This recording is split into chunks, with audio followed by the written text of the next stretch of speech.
In the last ZBCN price prediction that I did yesterday, I gave you this short right here that we closed for 3% profit.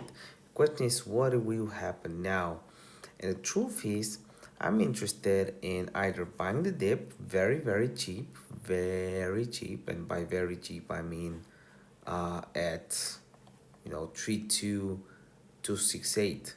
So this is one of the levels that I will be interested in getting some coins at, and I'll mark it out on the chart for us. And the next thing I will be very interested in doing is shorting any pump above here. So the ideal scenario for me would be we pump here and I short to the downside. That's basically what my hopes would be. So on the hard time frame, what I'm expecting is a pump, hopefully to this area, which is the 43398 area.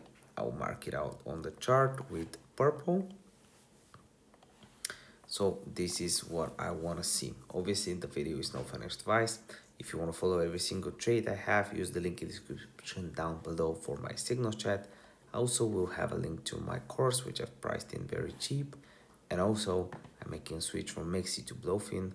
I think it's definitely worth it. They're giving away a lot of bonuses, $30 bonus, 50% off your spot fees. Check it out, link in the description down below. See you next video.